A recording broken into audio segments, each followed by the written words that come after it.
My name is Jordan Holloway. I'm 32, and 4 hours before my parents handed my brother a check for $60,000, I'd spent the morning performing a splenectomy on a 12-year-old golden retriever whose owners had been told by 2 other clinics that the dog wasn't worth saving. I saved him. Clean margins, minimal blood loss, the kind of surgery that gets written up in continuing education seminars because most vets my age wouldn't attempt it without a specialist standing over their shoulder. I run my own practice now, small but mine, built from an associate position I took straight out of veterinary school into something with my name on the building. I didn't mention any of that at dinner that night. It wouldn't have mattered if I had. My brother Kyle is 30, has changed jobs 4 times in 6 years, and was, as of that Sunday dinner, 3 months behind on a car payment my parents didn't know about yet. None of that mattered either. What mattered, at my parents' dining room table, under the same chandelier that had hung there since I was in high school, was that Kyle wanted to buy a house, and Kyle, in my parents' eyes, was the kind of son who deserved one. "We talked to Mr. Halloran at the bank," my father said, setting down his fork with the specific ceremony he reserves for announcements he's proud of. $60,000 toward the down payment. Kyle's found a place in Meadowbrook, 3-bedroom, good school district for when he and Ashley start a family. My mother beamed at Kyle the way she used to beam at his Little League trophies, and Kyle had the decency, at least, to look faintly uncomfortable accepting it in front of me, though not uncomfortable enough to say anything. I sat there with a forkful of pot roast halfway to my mouth, doing the same quiet arithmetic I'd been doing at that table my entire life, except this time the number was specific enough that I couldn't round it away into vague resentment. $60,000. In cash. Handed over like a graduation gift, except Kyle hadn't graduated from anything recently, hadn't accomplished anything specific enough to name, had simply, at last, asked. "That's generous," I said carefully, setting my fork down. "Can I ask, is there a plan for something similar when I'm ready to buy?" The table went quiet in the specific way tables go quiet when a question has been asked that everyone else assumed wasn't going to be asked out loud. My mother's smile didn't waver, exactly, but something behind it recalibrated, fast, the way it always did, when I stepped even slightly outside the role she'd assigned me years ago. "Sweetheart, you don't need that kind of help," she said, reaching for the serving spoon like the conversation was already over. "You've got your practice, your own money coming in. Your brother needs this. You'll be fine renting a little longer." "I have money," I said, keeping my voice level. "That's not the point, Mom. The point is, you're giving Kyle $60,000 toward a house, and I'm being told I can rent. That's not about need. That's about who gets chosen." My father cleared his throat, uncomfortable, already reaching for the breadbasket to give his hand something to do besides be part of this conversation. Kyle stared at his plate. It was my mother who answered, and she answered fast, without hesitation, in the specific tone she uses when she believes she's being reasonable and everyone else is simply failing to keep up. "Your brother deserves a house," she said. "You can rent." I want to describe exactly what that sentence did to me physically, because I think people underestimate how a moment like that actually lands. My jaw tightened first, a small, precise pressure at the hinge, the same tightness I feel in a surgical suite, right before I have to deliver bad news to an owner about a diagnosis nobody wanted to hear. My hands went very still on the table, flat against the tablecloth, because some part of me understood, even in that first second, that if I let them move, they might do something I couldn't take back. Pick up my water glass and set it down too hard, push my chair back too fast, something that would let my mother reframe this entire moment as me overreacting instead of her simply telling the truth for the first time in years. My mother laughed. That's the detail I keep coming back to, the one that never quite stops mattering no matter how many times I replay it. Not a cruel laugh, not exactly, more of a light, dismissive chuckle The specific sound of someone who genuinely believes what she's saying isn't cruel at all, just obvious.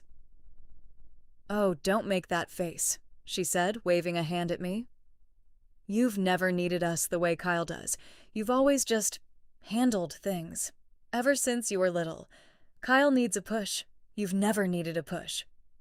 My father, still not meeting my eyes, added quietly, "It's not about love, Jordan. It's just practical. You'll be fine." You'll be fine. 3 words that summarized, more precisely than any argument I could have made, the entire architecture of how this family had assigned value to its 2 children for 32 years. Kyle needed help, which made him worthy of investment.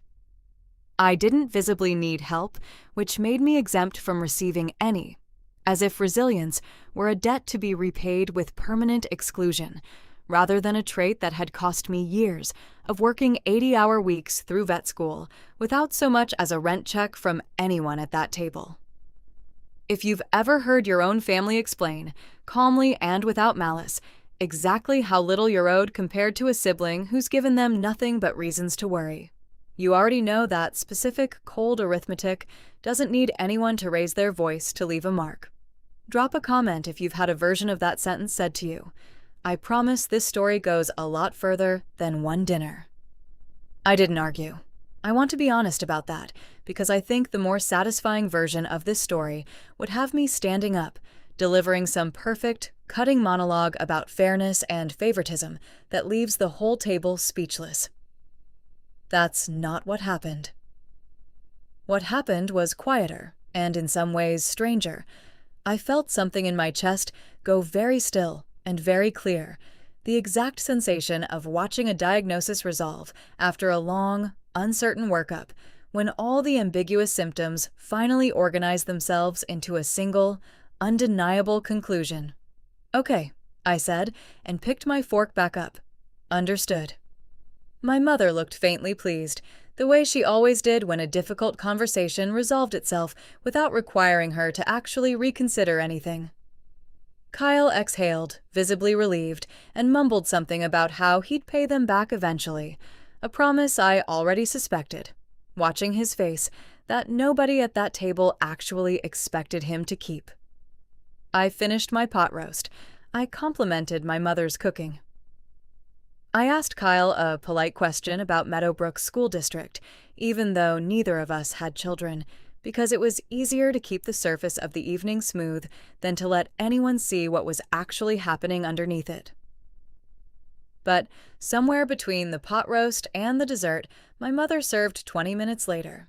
The same lemon cake she'd made for Kyle's birthday 2 months earlier, unprompted, unasked, simply because Kyle was the kind of son whose birthdays got remembered with baking. I made a decision that I didn't announce to anyone at that table because I understood, with total clarity, that announcing it would only give them another opportunity to talk me out of taking myself seriously. I was going to build something they couldn't dismiss with a laugh. I didn't know yet exactly what that would look like. I only knew, driving home that night with the taste of lemon cake still on my tongue, that I was done asking this particular family to see my worth clearly. I was going to make it impossible for them not to.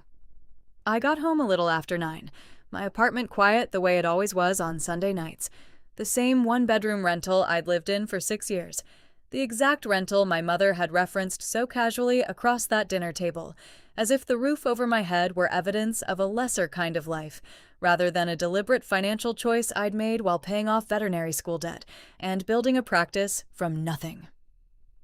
I sat down at my kitchen table, opened my laptop, and pulled up my own numbers. The actual arithmetic, not the emotional kind, the specific figures I'd been tracking privately for years without ever mentioning them at a single family dinner. My practice's revenue for the previous year, my personal savings, built slowly and deliberately since my first associate position, money I'd never touched for anything beyond emergencies and retirement contributions, because some old, cautious instinct had always told me not to let my family see the full shape of what I was capable of building. $61,400. sitting quietly in a savings account, earning almost nothing, exactly $1,400 more than the check my parents had just handed my brother without a second thought. I stared at that number for a long time. Then I opened a new browser tab and typed, for the first time in my life, a search I'd never let myself take seriously before that night. How to start investing in rental property. My family thought I didn't need their help because I could handle things on my own. I was about to find out exactly how right they were, just not in the way any of them expected. I met Earl Novak 11 days after that dinner at an open house I'd almost talked myself out of attending.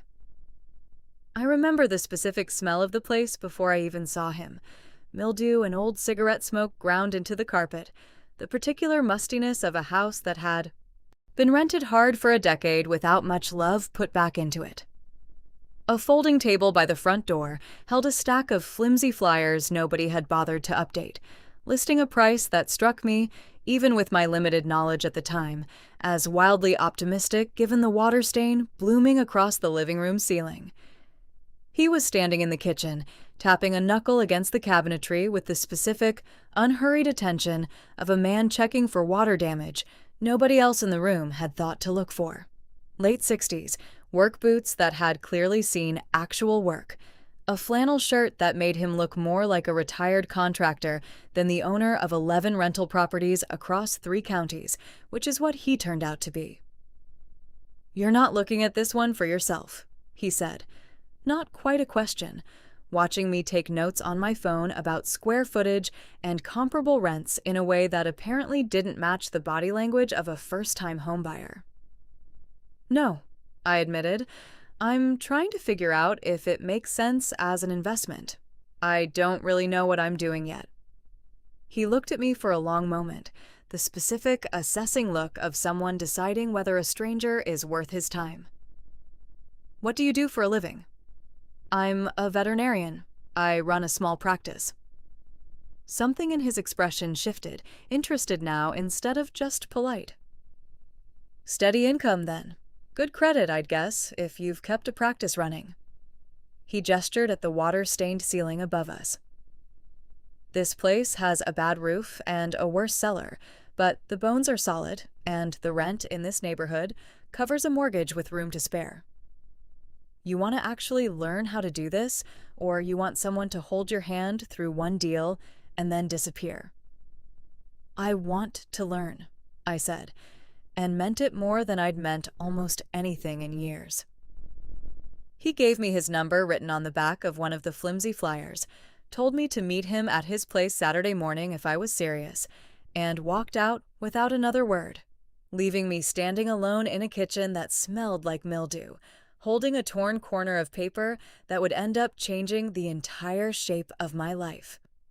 Earl became, over the following months, the closest thing I had to a mentor in a part of my life nobody in my family knew existed.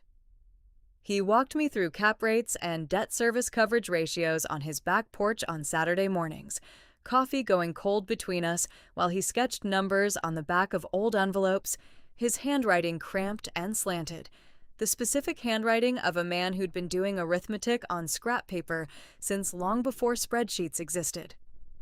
He taught me how to read a property inspection report the way I read a diagnostic panel, looking past the obvious symptom to the underlying structural issue nobody wanted to pay to fix. "A cracked tile is a symptom," he told me once, standing in a half-gutted bathroom with a flashlight aimed at a water stain behind the toilet. "The question is always, what's causing it? Same as your dog's, I'd guess. You don't just treat the limp. You find out why the leg's doing what it's doing." He introduced me to his lender, a credit union that specialized in small residential investors and didn't blink at a first-time buyer with an unconventional income structure, so long as the practice's books were clean. He introduced me to a property manager named Denise, sharp-eyed and no-nonsense, who eventually handled the day-to-day operations of the properties I couldn't personally oversee between surgeries, tenant screenings, maintenance calls, the unglamorous plumbing of actually running a portfolio rather than just owning one on paper. Most people fail at this because they get emotional about the numbers, Earl told me once, standing in the gutted kitchen of what would become my first property, sawdust still hanging faintly in the air from a countertop his contractor had ripped out that morning. They fall in love with a house the way they'd fall in love with a person, and then they overpay, and then they're stuck. I've watched you walk through 6 houses now, and you look at each one like it's a patient on a table. Assess it, don't romanticize it, that's the right instinct. Keep it. I kept it. I started carrying a small notebook in my car, specifically for property walkthroughs, the same habit I'd developed in vet school for tracking case notes, jotting down structural concerns and rough repair estimates in the same clipped shorthand I used for surgical charts.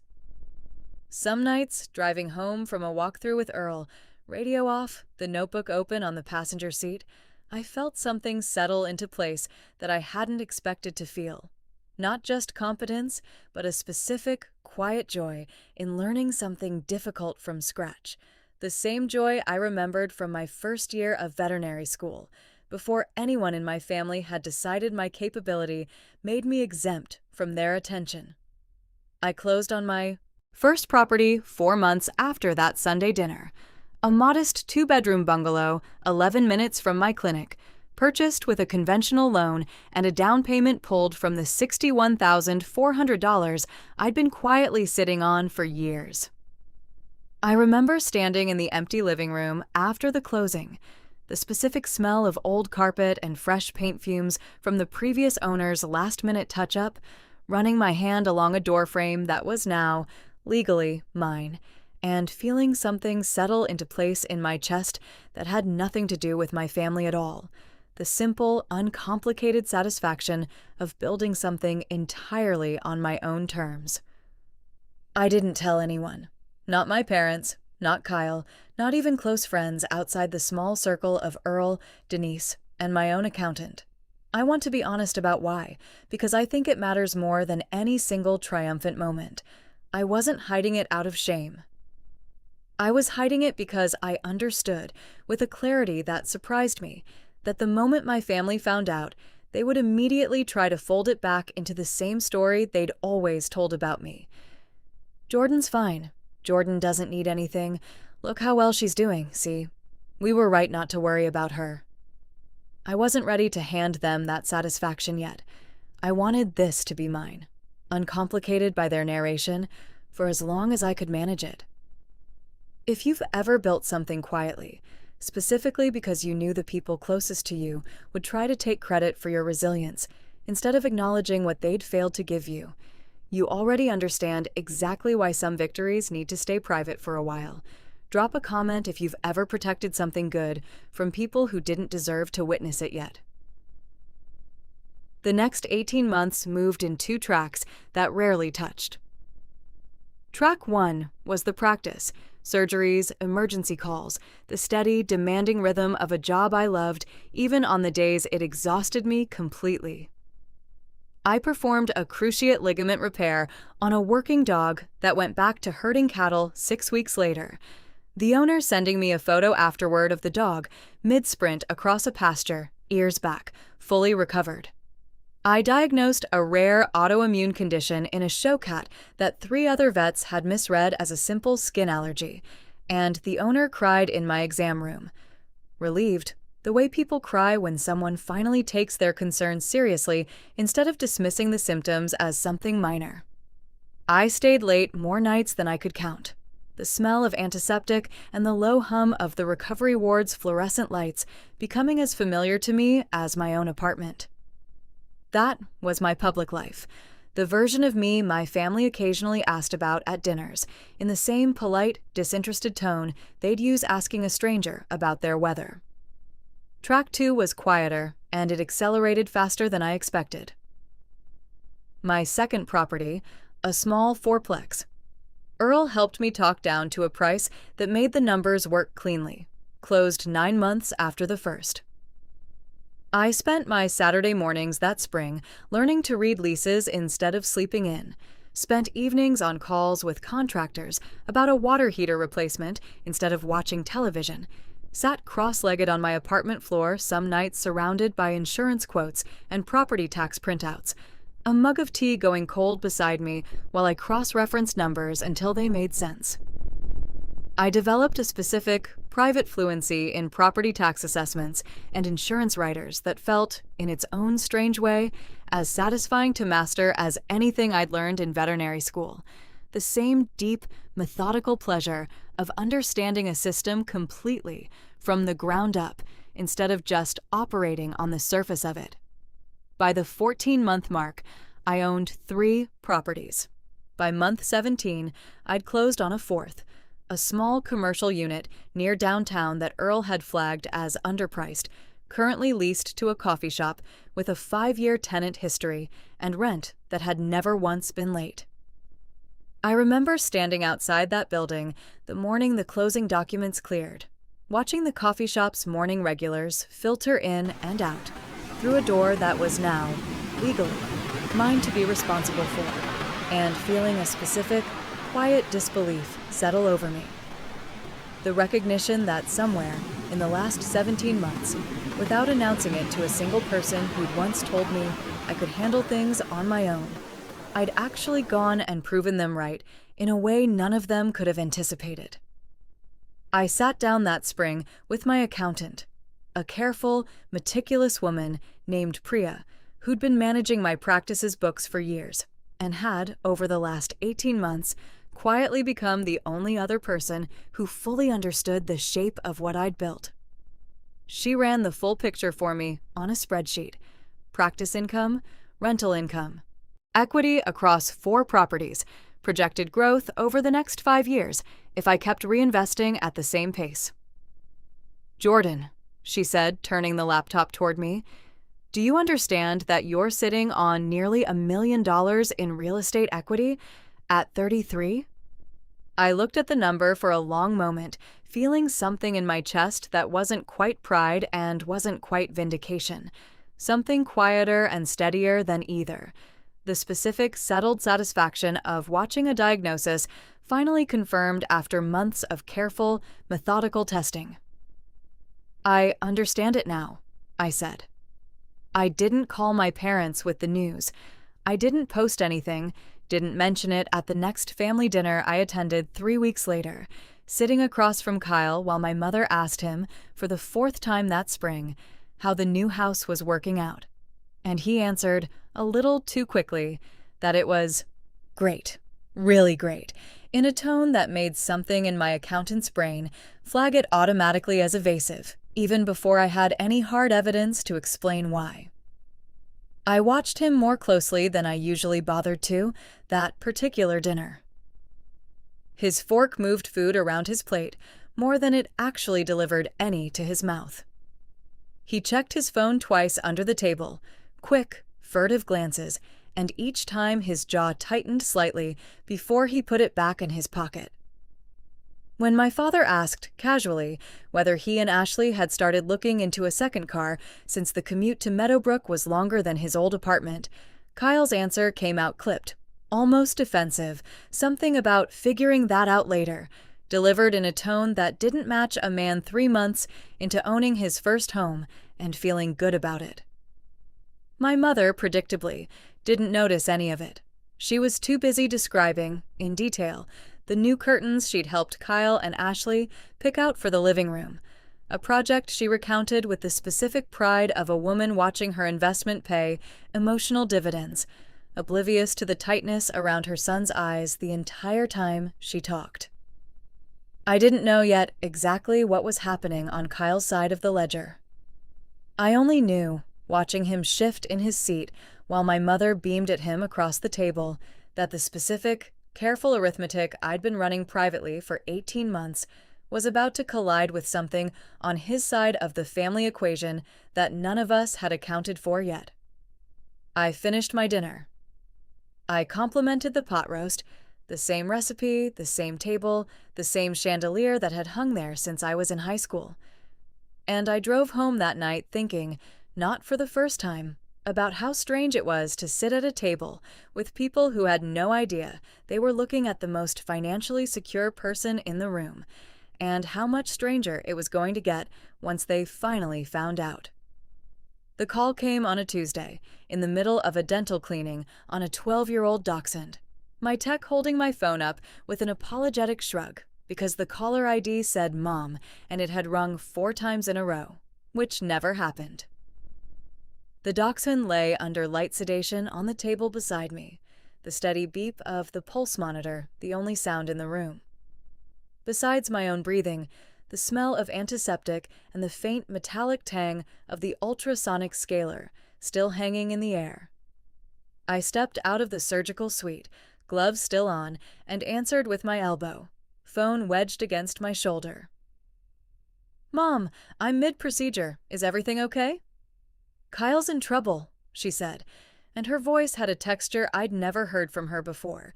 Not the light, dismissive tone she used dispensing family verdicts across a dinner table, but something thinner, more frightened, the specific unsteadiness of a woman whose careful understanding of her own family had just cracked open faster than she could patch it.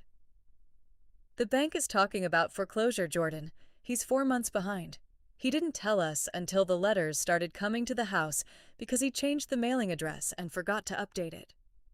I stood very still in the hallway outside my surgical suite, my gloved hands loose at my sides, the dachshund still waiting behind me under sedation, and felt something in my chest go quiet and clinical, the same specific stillness I feel when an owner describes symptoms that don't quite add up to the diagnosis they're expecting. "How far behind?" I said. Not a question, really. A request for numbers. "I don't know exactly. He won't tell me exactly. He just keeps saying he's handling it." A pause, ragged, and I could hear her moving through the kitchen on the other end, the specific clink of her setting something down too hard.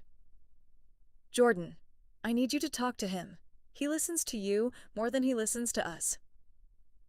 I almost laughed at that, standing in my own hallway, gloves still on, a dog waiting to have his teeth finished. Kyle had never once, in 30 years, listened to me about anything financial. What had changed, I suspected, wasn't his willingness to listen. It was that he'd finally run out of other people to ask. I found out the actual number 2 weeks later, not from Kyle, but from an offhand comment my father made at a hardware store, of all places, where I'd run into him buying weather stripping for my clinic's back door. He mentioned it the way people mention things they've been carrying too long and finally need to say out loud to someone, anyone, even a daughter he wasn't sure he was supposed to be discussing it with. He looked older than I remembered, standing there under the fluorescent lights of the hardware aisle, a basket in one hand with a roll of caulk and a box of screws he didn't seem to actually be looking at. 31,000, he said, staring at a rack of caulk tubes instead of at me.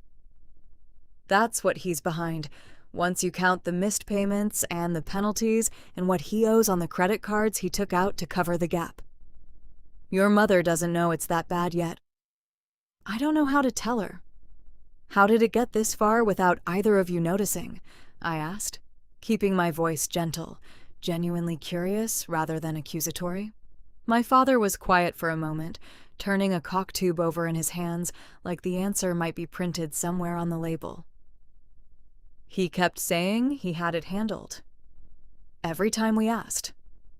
I think some part of me wanted to believe him, because believing him meant I didn't have to think too hard about whether the 60,000 actually helped him or just delayed something worse. He set the caulk down, finally looked at me directly. I don't know how to say this without it sounding like an excuse, Jordan, but I think we told ourselves a story about Kyle needing help and you not needing it, and neither part of that story ever really got questioned once we'd decided it. $31,000.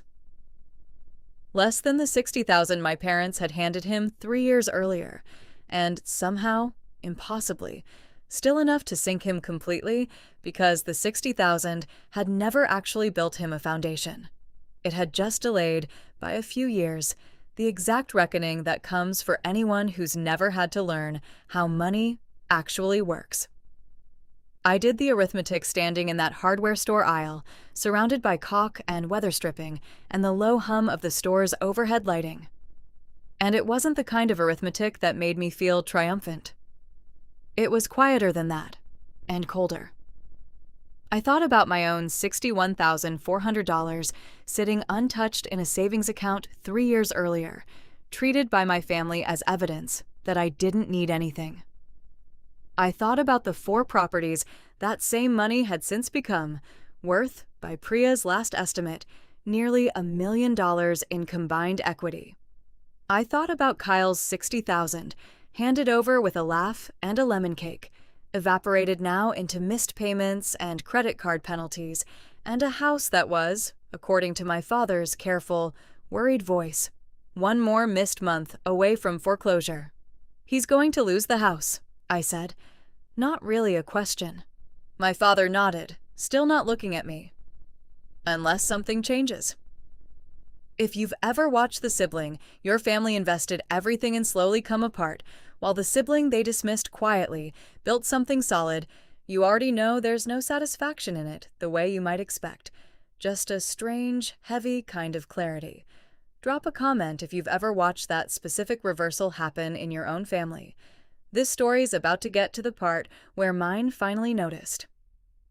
They noticed 3 weeks after that, not because I told them, but because Priya, without asking me first, mentioned my portfolio to her sister at a dinner party, and her sister happened to know my mother from the same gym, and the specific small-town machinery of gossip did the rest before I'd had any chance to control how the information reached my family. My mother called on a Thursday evening, her voice doing something I'd never heard it do before. Careful, almost deferential, an octave higher than usual. I was standing at my kitchen counter chopping vegetables for dinner when the phone rang, and I remember setting the knife down slowly, some old instinct already bracing for whatever was coming. "Jordan, is it true you own property? Multiple properties?" A pause, and I could hear her pacing, the specific creak of the hallway floorboard outside the kitchen she'd never gotten around to fixing. "Someone at the gym told me you have... Jordan, is it true you're worth close to $1 million?" I sat down at my kitchen table, the same table where I'd first searched how to start investing in rental property 3 years earlier, and felt something settle into place, cold and clear and finally, mercifully, quiet. "It's true," I said simply. The silence on the line lasted long, enough that I checked to see if the call had dropped. "How?" she said finally, and I could hear something underneath the single word that sounded almost like grief. "How did you build all of this without any of us knowing?" "Jordan, we're your parents. How did we miss something this big?" "You didn't miss it, Mom," I said, keeping my voice steady. "You weren't looking. There's a difference. I've had 4 dinners at your table in the last 2 years, where you asked Kyle detailed questions about his mortgage rate and his commute time, and you asked me, at most, how work was going, and moved on before I'd even finished my sentence. It's not that the information was hidden from you, it's that you'd already decided, a long time ago, which one of your children's lives required your attention." "Why didn't you tell us?" she asked finally, and there was something underneath the question I hadn't expected. Not accusation exactly, more like genuine bewilderment. The specific confusion of a woman realizing the story she'd told herself about her daughter for 33 years might have been badly, fundamentally wrong. "Because every time I tried to tell you anything about my life, Mom, you turned it into proof that I didn't need you," I said. I figured this would just become one more piece of evidence for the same conclusion. I wanted it to be mine for a while, before it became another line in the story you tell about how well I've always handled things without anyone's help. She didn't have an answer for that. I let the silence sit there, because for the first time in my life, I wasn't going to be the one who rushed in to smooth it over. I understood something in the weeks that followed, turning that conversation over in my head between surgeries and property walkthroughs that I don't think I'd let myself see clearly until that moment.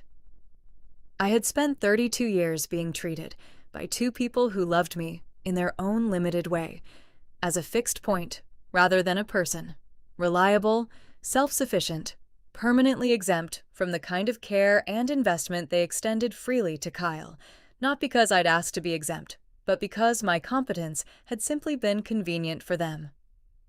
It let them worry less. It let them spend more, emotionally and financially, on the child who required it.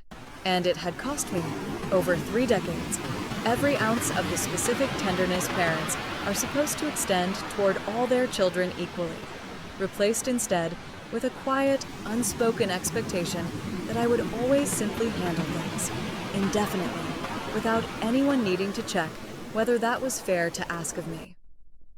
I hadn't been a daughter in that equation, not really. I had been infrastructure, load-bearing, dependable, invisible, right up until the moment something else in the family structure started to fail, and they needed to know whether the foundation underneath it could hold. Infrastructure doesn't get a $60,000 gift. Infrastructure gets asked, later, quietly, whether it has enough spare capacity to absorb someone else's collapse. I sat with that understanding for a long time, alone in my apartment, the same one-bedroom rental my mother had once cited as proof I didn't need anything. I didn't cry.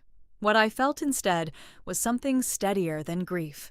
A clean, settled recognition that I no longer needed my parents to reclassify me correctly in order to know, with total certainty, exactly what I'd built and exactly what I was worth. I understood, with total clarity, what was coming next.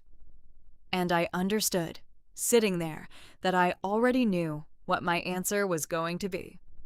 The call came from my mother again, 10 days later, asking if the whole family could get together for dinner.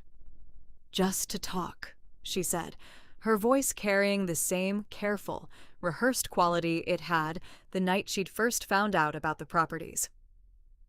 I agreed, because I understood, by then, exactly what kind of conversation was actually being scheduled, dressed up in the familiar shape of pot roast and a chandelier that had hung there since I was in high school.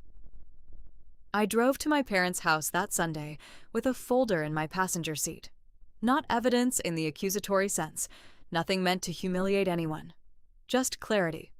Priya's most recent portfolio summary, printed clean, the actual numbers laid out the way I'd learned, over 3 years, that numbers are almost always more honest than the stories families tell about each other. I didn't know yet exactly what my parents were going to ask of me. I only knew, pulling into their driveway, that I was finally walking into that house as someone they could no longer explain away with a laugh and 3 words. You'll be fine.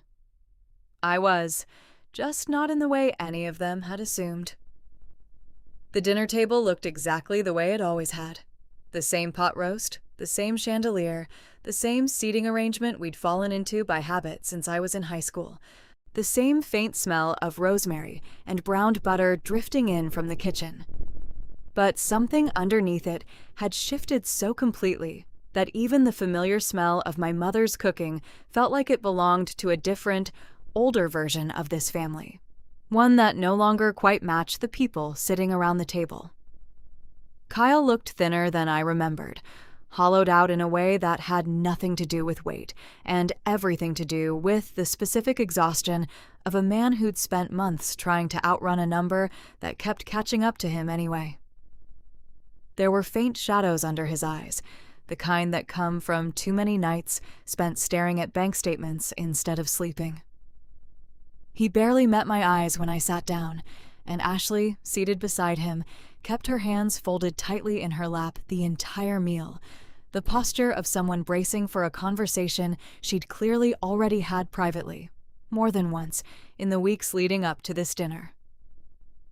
My mother waited until the plates were cleared before she brought it up, which told me she'd rehearsed the timing, the way she rehearsed most difficult conversations in that house.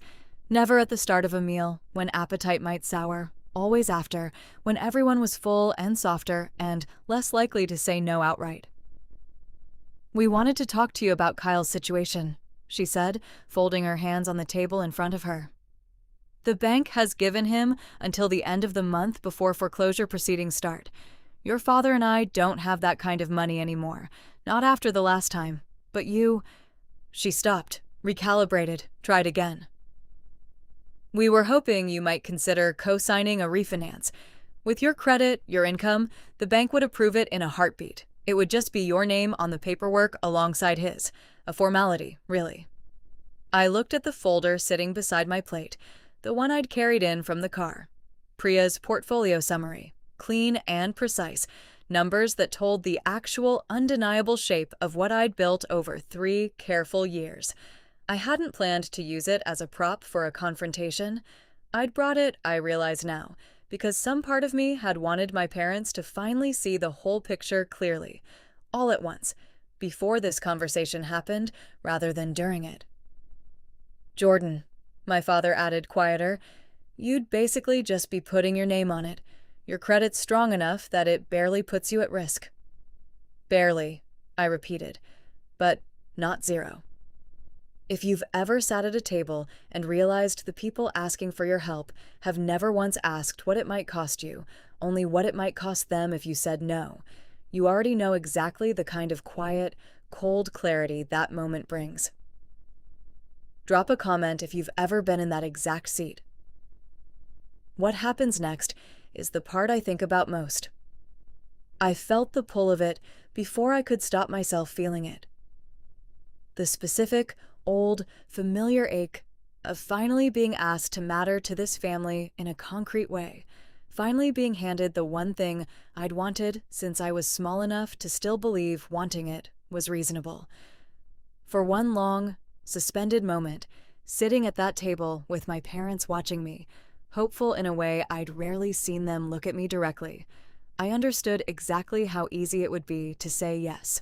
One signature, one formality, as my father called it, and in exchange, I would finally, for the first time in 33 years, be the child who got looked at with that particular expression: relief, gratitude, the unmistakable look of a parent finally, fully seeing their child as essential rather than simply convenient. I want to be honest about how close I came to reaching for the pen my mother had already set down on the table, unprompted, like she'd anticipated needing it. I didn't reach for it. "I need you both to understand something first," I said instead, keeping my voice level, the same clinical steadiness I use delivering a difficult diagnosis to an owner who isn't ready to hear it. "Kyle's mortgage isn't a formality. If I co-sign a refinance and he misses even one more payment, that debt becomes mine too, fully, legally, in every way that matters. It would sit on my credit, it would put my own properties at risk if it ever came to that. I've spent 3 years building something specifically because nobody in this family thought I needed help. I'm not going to hand that away now, because you're finally asking." My mother's face did something complicated. Hurt, first, fast and genuine, followed almost immediately by something closer to shame, the specific expression of a woman realizing, in real time, exactly how her own sentence from 3 years earlier was about to be handed back to her. "So, you're saying no?" Kyle said, quiet, not looking up from his plate. "I'm saying I'm not going to rescue you from a mistake I watched happen from a distance," I said, and I made myself keep my voice gentle, even as the words landed. Hard, because I understood by then that gentleness and honesty weren't actually opposites, no matter how many years this family had spent treating them that way. "You got $60,000, Kyle, and nobody ever sat you down and taught you how to manage it, because everyone in this family assumed you'd figure it out, the same way everyone assumed I'd figure everything out alone, without any help at all. That's not fair to either of us, but it means the solution here isn't me quietly absorbing your risk. It's you actually learning how to fix this yourself." The silence that followed lasted long enough that I heard the refrigerator cycle on in the kitchen, an ordinary, mundane sound that felt strangely loud against the weight of everything sitting unsaid at that table. "Then what do we do?" my mother said finally, and for the first time in longer than I could remember, she wasn't performing certainty. She sounded, simply lost. "I can help," I said. "Just not the way you're asking. I'm not going to co-sign anything, but I own a property near downtown, a small 2-bedroom, currently between tenants. I'll rent it to Kyle and Ashley at a fair market rate, month to month, no special favors, no discount for being family.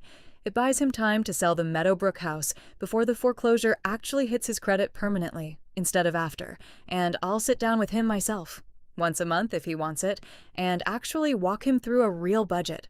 Not lecture him, not rescue him, just teach him the same way Earl taught me, because nobody ever did that for either of us, and I think that's actually the root of most of this." Kyle looked up at that, something shifting in his face. Not quite relief, not yet, but the first flicker of something that looked like him actually hearing me, instead of just waiting for the conversation to end. "You do that," he said. "After everything." "I'm not doing it to erase anything," I said honestly. "I'm doing it because it's the kind of help that actually helps you, instead of the kind that just delays the same problem for a few more years. That's the difference nobody in this family ever taught either of us, and I think it's worth finally learning, even this late." My father spoke then, quietly, and it was the most words I'd heard him string together in one sitting in longer than I could remember.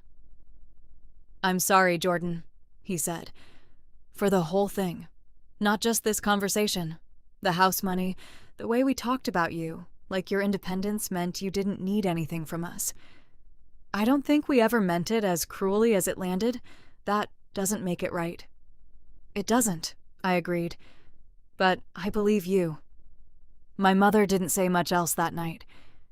She sat with her hands still folded on the table, the pen still sitting untouched where she'd placed it, and I watched her doing what looked, for the first time in my life, like actual reckoning, not performance, not damage control, just a woman sitting quietly with the specific shape of a mistake she'd made and repeated for over 3 decades without ever once questioning it.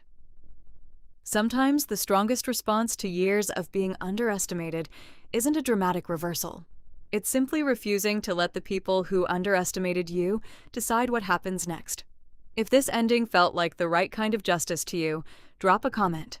I read every single one, and I think this is the part of the story people remember longest. Kyle and Ashley moved into my downtown property 6 weeks later, after the Meadowbrook house sold for enough to clear most of what he owed. He calls me now, most months, before our scheduled budget conversations. Sometimes just to check a number against a spreadsheet he's finally learned to build himself. It's slow. He's not transformed overnight, and I don't expect him to be.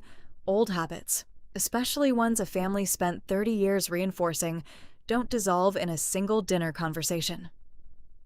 But he's paying his rent on time, every month, without me ever needing to remind him, and there's a particular kind of quiet pride in his voice now when he tells me that. The pride of someone doing something difficult entirely under his own power for what might be the first time in his adult life. My father has started asking real questions about my practice and my properties both, the specific, curious kind of questions that suggest genuine interest rather than polite obligation. My mother remains more complicated. She apologizes sometimes, in small, imperfect increments, and I've stopped waiting for a single, complete apology to arrive all at once, because I understand now that some people only know how to change slowly, in pieces, and that expecting otherwise just sets both of us up for disappointment. I still own my 4 properties. I closed on a 5th this spring, a small duplex near the clinic, entirely on my own terms, entirely because I wanted it rather than because I needed to prove anything to anyone at a dinner table anymore. I think about that Sunday dinner sometimes. The chandelier, the pot roast, my mother's 3 words landing across the table like a verdict I wasn't allowed to appeal. "You'll be fine." She'd meant it, at the time, as a dismissal. I've come to understand it, 3 years later, as something closer to an accidental prophecy. I was fine. I built fine, quietly, on my own terms. out of the exact resilience my family had always assumed I already had, without ever once asking what it cost me to keep proving them right. Chiquillos,